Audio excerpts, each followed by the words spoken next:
अस्सलाम वालेकुम। आज हम सीखने लगे हैं HSK 2 की ग्रामर यानी लैंग्वेज पॉइंट्स। तो लेसन 1 मेरे पास यहाँ पे ओपन है, स्टैंडर्ड बुक है और कुछ इसमें पॉइंट्स मैंने ख़ुद ऐड किए हैं ताकि आपकी ज़्यादा अच्छे तरीके से रहनुमाई की जा सके।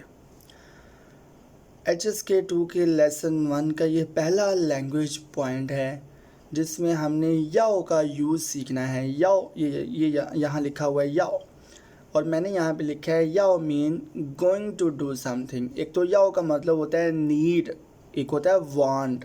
आपने ज़हन में रखना है याओ का मतलब है जब याओ आता है मीन के कुछ होने जा रहा है या फिर डिज़ायर टू डू समथिंग।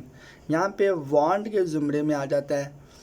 देखें, when used before a verb it indicates the desire to do something. For example, जब हम एग्जांपल्स देख लेते हैं तो हमें उस मुतल्लका लफ्ज़ की समझ ज़्यादा अच्छे तरीके से आ जाती है। तो हम डायरेक्टली जाते हैं एग्जांपल्स की तरफ। ये कुछ सब्जेक्ट्स हैं, वांग फांग याओ श्वेशी इंगयू, यानी कि वांग फांग इंग्लिश लैंग्वेज सीखना चाहता है। यहाँ पे मैंने फिनिन ऐड किया है ताकि HSK 2 के फाइनल पेपर में करैक्टर्स नहीं होते, सिर्फ फिनिन होती है। करैक्टर साथ लिखे होते हैं, नाम भी आपको आते हो तो काम चल जाता है। तो मोस्टली स्टूडेंट्स ऐसे करते हैं कि HSK 1 और 2 में करैक्टर्स नहीं सीखते, इसलिए मैंने आपकी हेल्प के लिए यहाँ पे फिनिन ऐड की है। हम यहाँ पे सीख रहे हैं याओ का यूज़। याओ mean desire to do something, या फिर going to do something, going to happen something, जब कुछ होने जा रहा हो या फिर आप कुछ करना चाहते हो। नेक्स्ट एग्जांपल है वो याओ छि मी फ़ान, वो याओ छि मी फ़ान, यानी कि मैं चावल खाना चाहता हूँ। और नेक्स्ट है ये लाइन लेसन 1 में भी आई हुई है, वो मन याओ पु याओ, यानी कि हमें जाना चाहिए, हमें चाहिए कि नहीं चाहिए। मैं चीगा सिंदा ईज़, कुछ नई कुर्सियाँ ख़रीदना, यानी कि हमें कुछ नई कुर्सियाँ ख़रीदनी चाहिए कि नहीं चाहिए। याओ पु याओ का यूज़ आप सीख रहे हैं। याओ mean desire to do something. ये जो मैंने 2-3-4 लफ्ज़ अंडरलाइन किए हैं, आपने इन पे फोकस रखना है। याओ का मतलब होता है डिज़ायर टू डू समथिंग। अच्छा, ये तो हो गया, लेकिन जब हम इसका नेगेटिव, इसका मनफी बनाते हैं तो हम पुयाओ नहीं कहते। ये याद रखिएगा, ज़रा गलती ना कीजिएगा। याओ तो हो गया डिज़ायर टू डू समथिंग, लेकिन आपकी डिज़ायर जब नहीं है कोई काम करने के, आपने नेगेटिव सेंटेंस बनाना है तो आपने पुयाओ नहीं कहना, उसकी बजाय आपने कहना है पुश्यांग। देखिए यहाँ पे लिखा है its negative form is usually पुश्यांग। फॉर एग्ज़ाम्पल, अगेन जब लैंग्वेज पॉइंट्स में आप एग्जांपल्स देखते हैं तो आपको ज़्यादा अच्छे से समझ आ जाता है। तो एग्जांपल्स की तरफ चलते हैं। यहाँ फिनिन मैंने लिखी हुई है, तो मैं आपको फिनिन, अपना जो कर्सर है वो फिनिन पे ही रखता हूँ ताकि आपका ध्यान फिनिन पे रहे, ज़्यादा अच्छे से समझ आ जाए। शाओवांग याओ छु, शाओवांग जाना चाहता है। शाओवांग एक पर्सन का नेम है। शाओवांग जाना चाहता है। वो पुशांग छु, मैं जाना नहीं चाहता। सिंपल सेंटेंस पॉजिटिव में उसने याओ यूज़ किया, लेकिन नेगेटिव में पुयाओ की बजाय पुश्यांग यूज़ किया है। नेक्स्ट सेंटेंस है नी याओ छि मी फ़ान मा, क्या तुम चावल खाना चाहते हो? तो उसका नेगेटिव में जवाब कैसे देंगे? वो पुश्यांग छि मी फ़ान, मैं चावल खाना नहीं चाहता। मतलब कि जब आपसे कोई क्वेश्चन करता है, कोई चाइनीज़ या आपके टीचर क्वेश्चन करते हैं, मिसाल के तौर पे नी याओ छि मी फ़ान मा, कि क्या तुम चावल खाना चाहते हो, और अब आपने नेगेटिव में जवाब देना है तो आपने कहना है वो पुशांग छि मी फ़ान। आपने वो पुयाओ छि मी फ़ान ऐसे नहीं कहना, ठीक है। नेगेटिव में जब बोलेंगे तो पुशांग कहना है। अगर आपके टीचर आपसे पूछते हैं या कोई चाइनीज़ आपसे पूछते हैं क्या आपने पानी पीना है, नियाओ खशुए माँ, नियाओ खशुए माँ, तो आपने कहना है वो पुशांग खशुए, अगर आपने नेगेटिव में जवाब देना है। अगर पॉजिटिव में देना है तो आप कह सकते हैं वो याओ खशुए, कि मैंने पानी पीना है। नेक्स्ट एग्जाम्पल है वो याओ छु संगदियाँ माइज़, मैंने दुकान पर कुर्सियाँ ख़रीदने जाना है। नी छुई माँ, क्या तुम जाओगे? तो बी करेक्टर यहाँ पे जवाब देता है वो पूछ, मैं नहीं जाऊँगा, वो पू शांग माई इज, वो पू शांग माई इज, मैं कुर्सियाँ नहीं खरीदना चाहता। नेगेटिव में हम पू शांग कहेंगे पुयाओ की बजाय।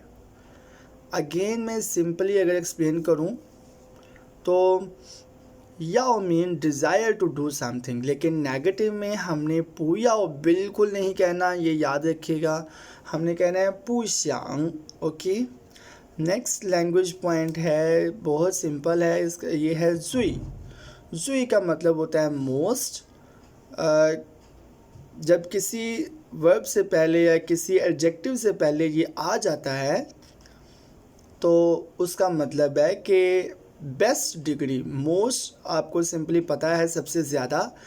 देखें इंग्लिश में कैसे यहाँ पे एक्सप्लेन किया गया है, it means being the first among things of the same kind और in a certain respect. For examples, आप जब एग्जांपल्स देखते हैं किसी भी लैंग्वेज पॉइंट में एचएस के किसी भी लेवल में, तो एग्जांपल्स से आपको ज़्यादा अच्छे से समझ आ जाता है। अगेन मैं अपना कर्सर रखने लगा हूँ पिनियन पे। 大卫的汉语最好 कि डेविड की चाइनीज़ लैंग्वेज सबसे अच्छी है। हाओ का मतलब होता है अच्छा, और जुई हाओ सबसे अच्छा या फिर सबसे अच्छी। डेविड की चाइनीज़ लैंग्वेज सबसे अच्छी है। सेकंड सेंटेंस यहाँ पे एग्जांपल के लिए दिया गया है, वो जुई शीख्वान, मुझे सबसे ज़्यादा पसंद है शिमी फान, चावल खाना, यानी कि जुई शीख्वान मतलब लाइक द मोस्ट, जुई हाओ मतलब बेस्ट। थर्ड एग्जांपल यहाँ पे दी गई है, थादा यांजिंग जुई प्यालियांग, कि उसकी आंखें सबसे ज़्यादा खूबसूरत हैं। जुई प्यालियांग मतलब मोस्ट ब्यूटीफुल। हम यहाँ पे सीख रहे हैं लफ्ज़ जुई। जुई का मतलब होता है मोस्ट। जब भी किसी एडजेक्टिव के साथ आ जाता है तो इट मीन्स कि वो एडजेक्टिव के साथ हम मोस्ट ऐड कर लेंगे। Most beautiful, like the most. जुई हाओ का मतलब है बेस्ट। बड़ा ही सिंपल लैंग्वेज पॉइंट है ये। थर्ड और लास्ट लैंग्वेज पॉइंट में ये थोड़ा सा ट्रिकी है। ची, ये लफ्ज़ है जी ची, जिसका मतलब इससे पहले आपको ज़्यादा ज़हन में जो रहता होगा वो होगा हाउ मैनी, कितने। लेकिन ची का एक और भी मतलब है जो मैंने यहाँ पे लिखा है, मतलब फ्यू, और तो का मतलब होता है मोर। इन दो लफ्ज़ों का हमने इस्तेमाल सीखना है थोड़ा सा डिफरेंट अंदाज में। ची का मतलब होगा फ्यू और मोर का मतलब होगा तो का मतलब होगा मोर। यहाँ पे इंग्लिश वाली एक्सप्लेनेशन की बजाय मैं अपने तरीके से आपको समझा देता हूँ, क्योंकि अगर आपको ये देख के, अक्सर मैंने देखा है कि लर्नर्स को समझ ही नहीं आती कि ये यहाँ पे इंग्लिश में क्या एक्सप्लेन करना चाह रहा है। बहरहाल आपने ये ज़हन में रखना है सिंपली कि ची का मतलब है कुछ या फिर चंद, फ्यू, और तो का मतलब सिंपली है मोर। एग्जाम्पल्स यहाँ पे दी गई हैं। चीका रन का मतलब होगा कुछ लोग, लेकिन समटाइम्स ना चीका रन का मतलब कितने लोग भी हो सकता है। अब हमें कैसे पता चलेगा कि ये कुछ लोग लिखा हुआ है या कितने लोग लिखा हुआ है? सिंपली अगर तो लिखा हुआ है कितने लोग, तो इसके एंड पे क्वेश्चन मार्क आया होगा, और अगर कुछ लोग हैं तो इसके एंड पे क्वेश्चन मार्क नहीं होगा। लेकिन ये फ़िलहाल आप ये ज़हन में रखें, आगे मैं जाके बताता हूँ इसमें एक और कॉम्प्लिकेशंस हैं, तो वो भी मैं क्लियर करने की कोशिश करूँगा। सेकंड एग्जांपल यहाँ पे है चीपन शू, यानी कि चंद किताबें या फिर कुछ किताबें, चंद एक किताबें। थर्ड एग्जांपल यहाँ पे दी गई है चीका शिंदा इज़, चीका यानी कि चंद, शिंदा इज़ नई कुर्सियाँ, चंद नई कुर्सियाँ। अगर चीका या चीपन यानी ची के बाद जो भी है उसके एंड पे क्वेश्चन मार्क है, तो इट मीन्स कि ची का मतलब होगा कितने, और अगर नहीं है तो इसका मतलब है कि ची का मतलब होगा कुछ या फिर चंद। आगे इसी मेरी स्टेटमेंट में एक कॉम्प्लिकेशन है, वो मैं आगे जाके क्लियर करने की कोशिश करूँगा।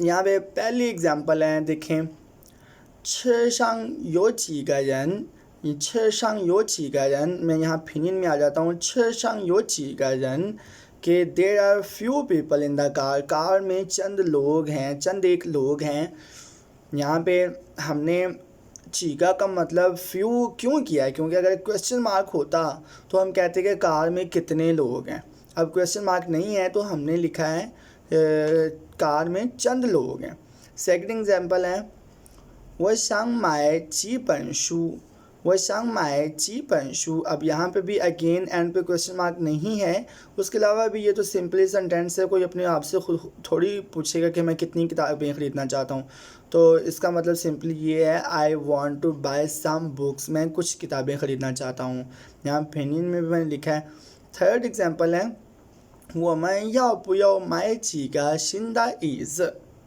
कि हमें कुछ नई कुर्सियाँ ख़रीदनी चाहिए कि नहीं ये कॉम्प्लिकेशन है जो मैं ऊपर अभी थोड़ी देर पहले कह रहा था वो क्या है कि यहाँ पे देखें अब चीगा भी है और क्वेश्चन मार्क भी है बेसिकली ये क्वेश्चन मार्क इस चीगा के लिए नहीं है यहाँ पे चीगा का मतलब कुछ ही है चंद एक ही है लेकिन चीगा तो फिर क्वेश्चन मार्क यहाँ पे क्यों है क्वेश्चन मार्क ये है कि हमें ख़रीदनी चाहिए कि नहीं ख़रीदनी चाहिए इस स्टेटमेंट पे इस क्वेश्चन की वजह से आगे क्वेश्चन मार्क लगा हुआ है चीगा का मतलब यहाँ पर भी कुछ या फिर फ्यू ही है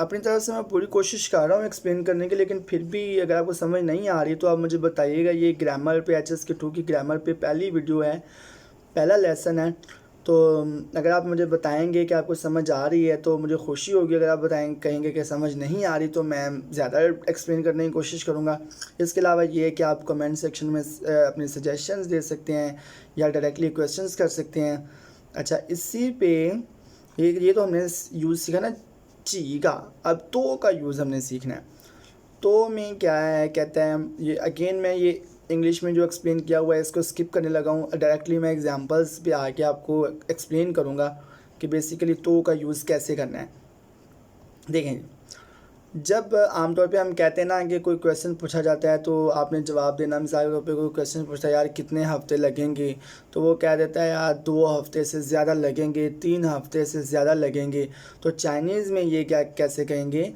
सांगा तो सिंची सांगा तो सिंची यानी कि 3 हफ्ते से ज़्यादा लेकिन इससे मुराद ये होता है 3 हफ्ते से ज़्यादा और 4 हफ्ते से कम आम तौर पे इसका मतलब होता है 3 हफ्ते से ज़्यादा लेकिन 4 हफ्ते से कम और नेक्स्ट एग्जांपल यहाँ पे दी हुई है वू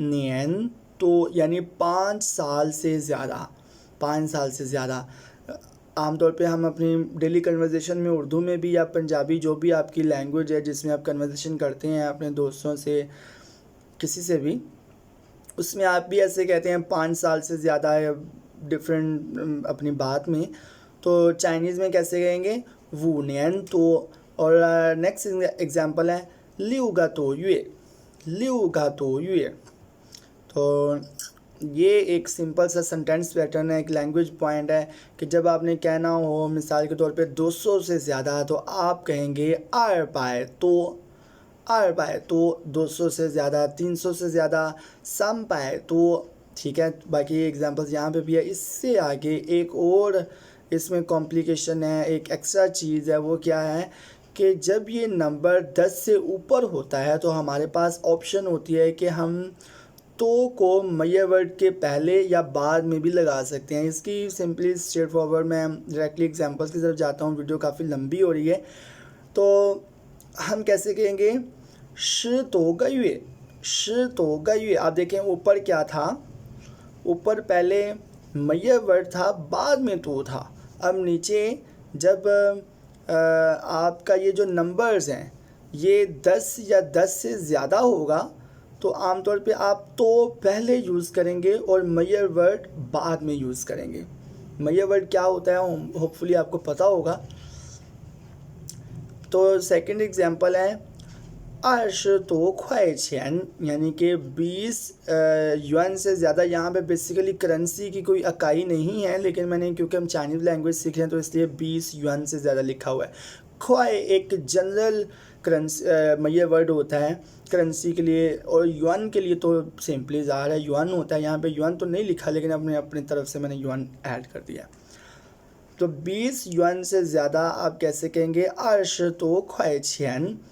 इसे आप आगे अपना ज़हन लड़ाएंगे। अगर आपने 80 से ज़्यादा 70 से ज़्यादा कैसे करना है, साथ साथ प्रैक्टिस करते जाएंगे तो ये फिर आपकी ग्रामर अच्छी क्लियर होगी।